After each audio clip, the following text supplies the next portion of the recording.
This is WZRD Chicago 88.3 FM. And we have with us at WZRD via Zoom, Dantès. How are you, Dantès? I Dantès is a am Chicago artist. I am wonderful, Miss Wizard. I am so thrilled to finally be back on WZRD and to be home. So thank you for having me. By home, where have you been away from home? Oh my goodness. Well, I've primarily been sequestered away, working in Italy, working with some incredible people, and I'm happy to be home. And were you also at the Balearic Islands? No, you know what? No, I had a feeling that you would ask that. No. I still have not been. It's a lovely place, and I just hope that the music is received well on the island because we totally did it in spirit of the island. Mm, okay. And then what is the spirit of the Balearic Islands? Well, I think the spirit of the Balearic Islands is a very Spanish vibe. If a lot of the listeners listen to the record, they'll hear a lot of conga drums and a lot of different variations of drums that you will hear as you're going through Spain. So it's a very organic house type of feeling there. By when you say that the production it wasn't in Balearic, then was it in Italy? No, you know what? So we actually recorded everything separately. So I recorded my parts separately here in the States prior to departure. So the production team that I work with now currently, actually since, oh gosh, let's see, we've been working together now, I think since November of last year. Phunk Investigation and Hinca, shout out to the boys over there in Italy. They're most well known for working on tracks by The Ones, George Michael, Simply Red, and a slew of other people. So we've been working together now for quite some time, and I couldn't be happier. What made you settle on using the Balearic Islands and Whirlpool as a theme? Well, the Whirlpool song is a song that's very dear to my heart. The original Whirlpool, for all of the fans and the people who may not be familiar with me, the original Whirlpool actually was released February 12th. So it actually charted at, oh my gosh, don't quote me. I think the highest charting position that we charted, we entered the charts at 212. We were on the charts for about 2 months, and we got all the way as high as number 14. So we just decided to, put out another remix of the song just to incorporate the real emotion of the song. The original Whirlpool is a very thought-provoking song, and I think the Balearic mix, excuse me, I just had a brain spasm for a second. I apologize. Really does encapsulate that feeling. So it was the original was thought-provoking in what way? Well, everybody has a whirlpool. We all conceive a whirlpool as, a different feeling. For some people, a whirlpool literally means, you go step in a hot tub. You step out of the hot tub, you feel like a better person. For some people, the whirlpool could be alcohol. You go into a bar, you have a few drinks, you feel better. But we all find ourselves in the midst of some whirlpool, be it through emotions, financially, spiritually, what have you. So Whirlpool is really a record that, for me anyway, is something that deals with isolation, loneliness, abandonment, all of those familiar themes. So it's a very powerful song, and it's been a very personal song for me now for quite some time. In other words, this Whirlpool was more of a downward spiral. However, what's the redemption factor at the end? Well, I think the redemption factor of Whirlpool is acknowledging after you've self-medicated, after you've gone through this Whirlpool and you've self-medicated, you say to yourself, do I feel better? And do I feel better than I might be? So that's the redemption of Whirlpool. What is the reaction of your fans? What feedback did you get from your fans? I think the fans are very, very happy, honestly. It's a track that is very near and dear to not only myself, but a lot of people. It's getting a lot of comparisons to some of Sade's earlier work. I love Sade, so just to even be compared with her, to say that the sound of the song matches that, it's a big compliment. Fans from all over the world. Sometimes I'm still in disbelief at how many places I'm able to touch. And where is the concentration of your biggest fans for Whirlpool?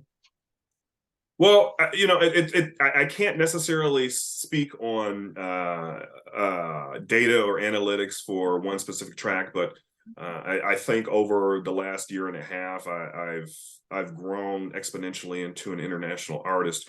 Obviously, I still have some U.S. based listeners, which is, being from Chicago, that's very important for me.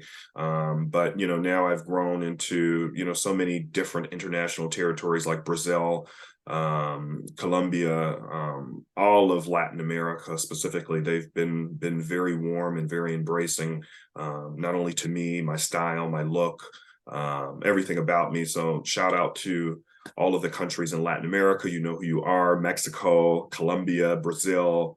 I love you guys so much. Thank you guys for supporting me, but not just there, but I mean all over the place. But specifically, I wanted to acknowledge Brazil. So was Brazil the first country that you entered into, and when you're speaking about Latin America? Well, I think how that actually started for me was when I put out again another remix, TikTok, the Brazil mix, and it just sort of happened from there. And then when I started collaborating with Phunk Investigation and Hinca, shout out to them again. I hope they're listening this afternoon. It's actually like 4:00 over there right now, so if they are, then that's really nice.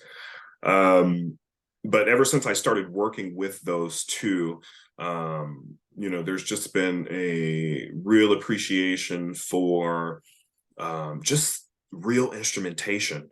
I'm so excited to work with them and to include live instrumentation in my music. And I think that's why Brazil has really been receptive to it.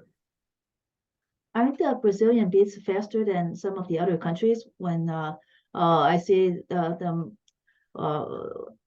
in their celebrations, the parades, it seems as if they dance faster. You know what? Brazil is not only is it a beautiful country, but those people love to dance. I think you're talking specifically about Carnival. Yeah. Yes. Yeah. They like the same type of music that we do. What's really popular, here is sort of, really popular, there, like reggaeton, is very, very popular there. A lot of the music is similar, but they have an appreciation for a lot of live instrumentation. America is right now sort of in the drum trap, phase of things. So I just, cultures like that are just more receptive to just a more organic sound. Can I say that? How did you migrate to Latin beats and Latin sounds?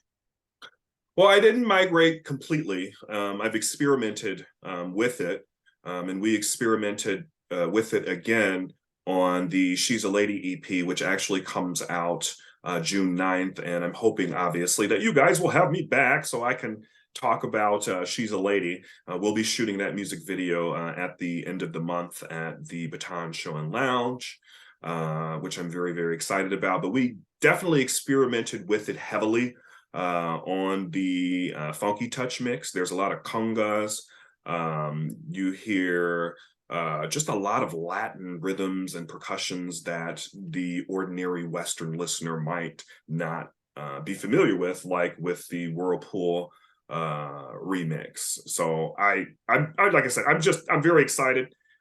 This has been a match made in heaven for me. We all understand each other, and yeah, I can't wait for everyone to hear it and you guys to hear it. What other foreign influences are influencing you now? Oh wow, I've liked to think of myself as a world citizen. Right now, I'm drawing a lot of inspiration from a lot of Bollywood music. Um, I love, what can I say? I'm a sucker for drums. Um, I love drums. And there's a lot of drums in Bollywood music.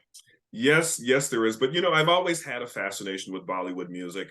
When I was a teenager, I listened a lot to a record called Daya Daya Ray. I cannot remember what movie it was from specifically, but the lead actress in that film, because Bollywood is like our musicals here in the West, but I believe her name is Ashra Rai. I may be mispronouncing her name incorrectly, but that sort of started that love affair with that. And then there's also another record that I like as well called Chaya Chaya. That again, you know, Bollywood, Indian, a lot of drums. I love that. I just love that. What I remember specifically about that record and that scene is they were riding on a train and they were drumming and they were singing as the train was riding down, the track. So I really love Bollywood music. Do you ever ride the CTA and then that scene pops into your head as you're riding the train? You know what? I like riding the train, but these days I have to be very inconspicuous. To be honest with you, I have not rode the train in such a long time. But when I do ride the train, I listen to a lot of Bollywood music, not only Bollywood music, but I listen to a lot of jazz. So I think I have a real eclectic taste, but Bollywood has definitely and Latin sounds have really influenced this well, not the entire EP, but there are a couple of tracks that are heavily influenced by Latin America. Have you ever visited India or plan to in the future? I have not. I would love to. I have plans for it in the future. How soon that may be, I don't know. But as soon as the opportunities arise, you guys will be the first to know. Do you have any fans already in India? You know what? I'm not sure. I'm not sure. We may have a few. I take a few just as seriously as I take 10,000 listeners. So any ear that listens to my music, I'm appreciative of. And if they are, then thank you guys for listening. When you market your music, do you concentrate on which countries to market to, or is it just like somehow you try to distribute it worldwide? Well, I think for me generally, I think you try and market your music as many ways as possible. With the new era that I'm in sonically, which is the Phunk Investigation era, I'm working exclusively with them as well as Hinca.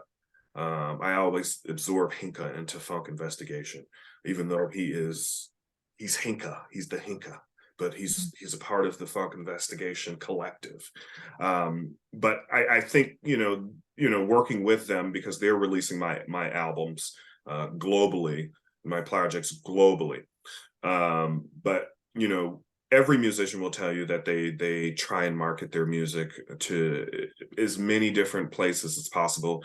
That's why you may hear 20 different versions of a song, because they're all for, different audiences, because what may work here stateside, may not necessarily, work, overseas, excuse me. Mhm. When you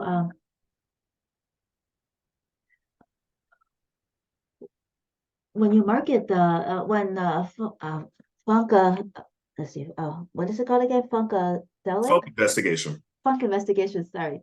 Yeah, when Phunk, how did you start your relationship with Phunk Investigations and Hinca? You know what? I don't honestly, I don't even remember. I think I honestly just like everything else right here. Okay, I'll tell you guys the story how my relationship with Phunk Investigation and Hinca started. So I was listening to a record by the Ones. Anybody who knows electronic music remembers that record by the Ones. And then I believe that record came out in 2001. And then George Michael actually ended up sampling that record. But anywho, I was, going through, some records, actually a remix album, and I saw that Phunk Investigation had produced, a couple of the records that I was listening to and that I liked, not only by George Michael and the Ones, but by other people as well. And I just, I sent them a message. I hunted them down, literally scoured the earth. No, I'm just kidding. Just social media. And sent them a message and said, hey, I want to work with you guys. I think you guys are amazing. And I've been working with them now since the end of last year. So about 6 months. The original Whirlpool project that we put out, there was 4 tracks on that.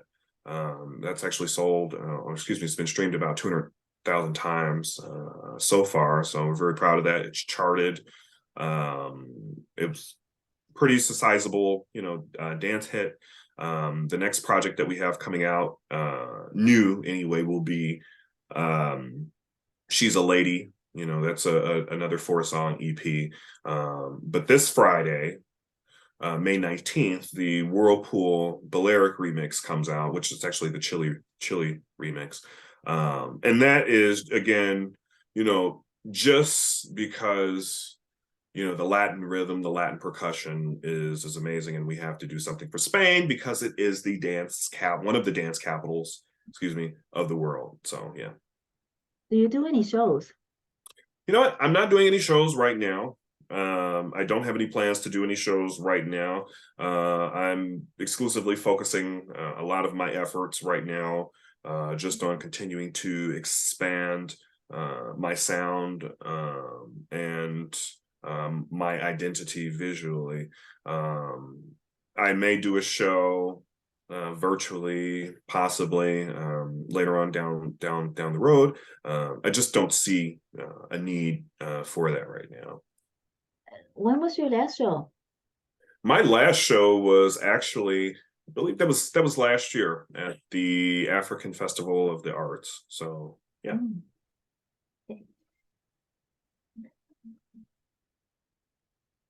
When you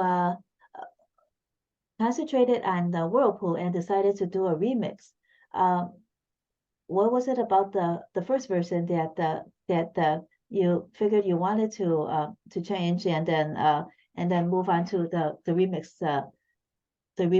version? Well, I can't really speak to what the label's thoughts were behind that. I think their thoughts behind that was, let's bring Dantes's sound more closer to the truth, which would be more of an organic house R&B style. The EP, obviously, you put out up-tempo music because you have to capture, the kids that are younger than me. We like to party, they like to party. So you have to put out those fast records, for them. You know, so but I believe the reason that this mix was chosen to come out was because it was just a more stripped down version, more closer to the original Whirlpool. This song is actually Seal's song. Sometimes I forget that these are other people's songs because I do them so well. I know that sounds awful. No shade or tea to Seal or anyone else that I've covered, George Michael, anyone else, but um, I'm asked to do covers generally because I do well with them. So, but when the album does come out at the end of this year, it'll be a mix of covers and some original material. So stay tuned for that. How do you draw the fine line between the truth and you when you do covers? You know, that it's really hard. It's really hard. Because right, when you listen to a record and you hear it over and over and over, you know, you try and sing it like the artist who sang it, you know, previously. So it's very hard. You really have to know your voice, because it's easy when you're falling into a role, because you know when you're covering, you know, it's almost like you know, doing a Broadway play or doing a film. And the reason why I say that is because it's like acting, but you have to be able to bring your own spirit to it. So just because, you know, many men, here's an example, maybe not the most aesthetically pleasing from the acting trope, but many men have worn the cape of Batman, but they all have brought something different to the role.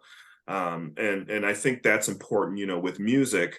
Another good example of that would be Johnny Cash when he covered Nine Inch Nails, their record, you know, towards the end of his life, Hurt.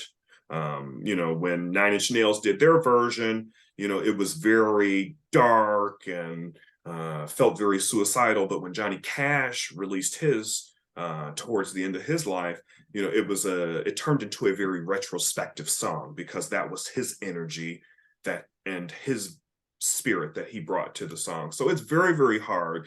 I think I brought the song justice. But I certainly think people will hear some similarities between myself and Seal. You know, I get that a lot. But I definitely believe that, you know, what you're hearing is authentically me. So Is the funk inspirations direct you into the version that you remixed, or was it more your input to the remix? The well, final remix.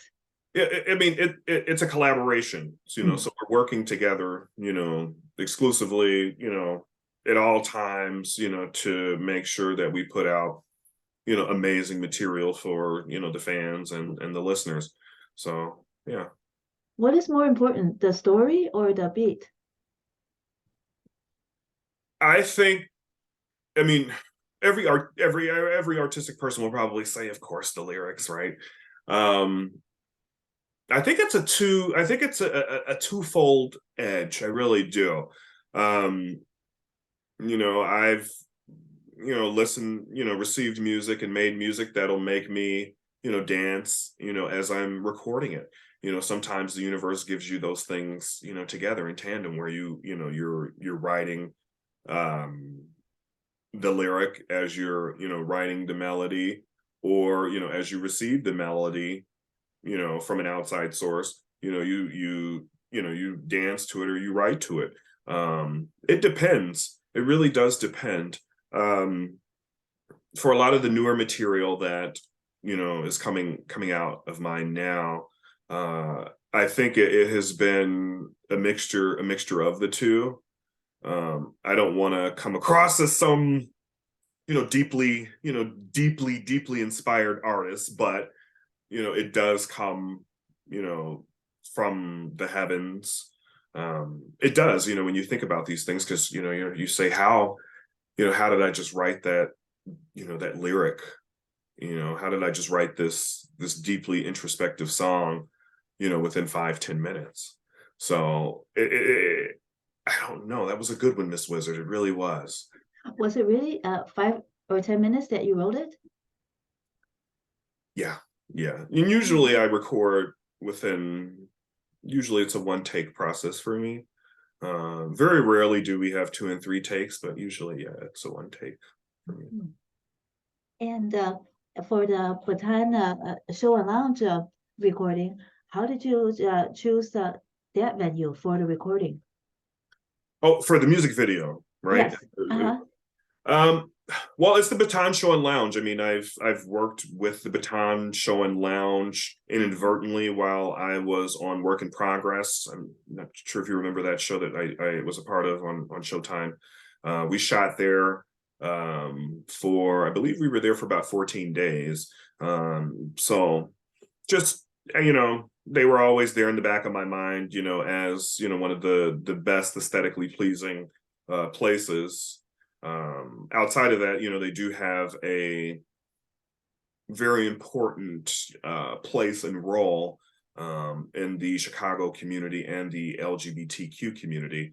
The owner of the Baton, is a legend in his own right. This man, has been providing a safe place for drag artists of all kinds, man, female, non-binary, to perform and perfect their art. Who is the owner for our listeners who don't know? You know what? Right now, this is such an early morning interview. My brain will not. That's okay. That's okay. Allow me to remember it. I'm a little tired. I do apologize. That's okay. We could look it up. What are your plans for the future? There's She's a Lady coming up. Anything else on the storyboard? So we have, so She's a Lady, the EP will be released June 9th, which is next month. This Friday, we have the Whirlpool Balearic remix coming out. And then there also is a new remix of She's a Lady that will be coming out soon. There is a song by Steely Dan that we're reworking and re-recording right now. And then at the end of the year, we'll put out another album. But to be completely honest with you, I think my favorite part about this whole entire process is to be able to work with people that have inspired you and have given you a lot of hope throughout your life. I'm blessed to work with Miss Cynda Williams on my music video. She'll be directing my music video. For those of you who aren't familiar with Miss Cynda Williams, she is the star of More Better Blues and a slew of other projects, Chicago native. So this is a very, very, very Chicago-bred project with a lot of international arms. And I'm just very, very happy that I can work with amazing people and just put out something that is going to reverberate through the universe and hopefully touch and inspire somebody. I don't like to sing anything that doesn't move me. Anything that I've written personally from my life has usually come from a place of truth. And I hope that I can continue to do that and people will be entertained and they love it. Are you ready for any original work? Something that you wrote right on your own instead of covers? Well, to remind you and to remind all of our listeners as well, we did put out, 3 New Jack City albums and a video game last year, which was all original material. So just to remind you and to remind all of our listeners, that video game as well. We got the Chicago Music Award nomination from that as well. So all of that was original material. I I know it's totally. I know Okay. I've been doing this for a long time, so it's easy to forget. Mhm. You know, I think I've earned some covers. Covers are easy. You know, I'm not the first artist to do covers, and I won't be the last, but covers are easy because people know them and they're built-in audience for them. She's a Lady is an important record. It's an empowering record, and it's Tom Jones, and it has a place in the LGBT community. So that's why I chose She's a Lady, because it also means something to me. You know, everything comes full circle in life. You know, as a child in '95, I sat and watched Tu Wong Fu, Thanks for Everything, Julie Newmar, and one of the records on that project was Tom Jones, She's a Lady, which was a remix of his original from 1973 that was redone for 1995. So, you know, I even last year went back to find some artists who actually sang on the Tu Wong Fu soundtrack. You know, so everything comes full circle, and now here we are, you know, in 2023, and you know, I'm releasing a version of She's a Lady that will hopefully, well, it is better than Tom Jones's version. I'm just going to say that. It's been updated, it's been reinterpreted, and it's been Dantes'd. So yeah. So reinterpreted in what way? Well, it's been reinterpreted by someone who can actually give power to those lyrics. You know, Tom Jones, no disrespect to Tom Jones, you know, it's not Tom Jones, it's not Tom Jones's song either. It's actually Paul Anka's. Shout out to Paul Anka as well, legendary songwriter.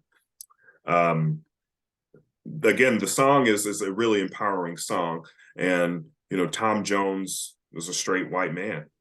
What else do I need to say? Well, Dantes, is there any other information that you would like to give us? And also, if our listeners wanted to have some further questions, and if they could contact you, how could they reach you? Sure. Yep. So guys, thank you so much. You guys can go to Instagram.com/Dantès Alexander, or you can go to Dantès Alexander. You guys can just search that on Facebook, Google me, what have you. Whirlpool Balearic Remix out May 19th. You guys can go pre-save that. She's a Lady out June 9th. Guys, go pre-save that. And if you guys have any questions, you want to reach out to me, you guys can contact me on Instagram, Facebook, like you guys have been doing. And yeah. Okay, Dantes, thank you so much for joining us on WZRD Chicago 88.3 FM today. And we will play Whirlpool shortly. Thank you for having me. Thank you.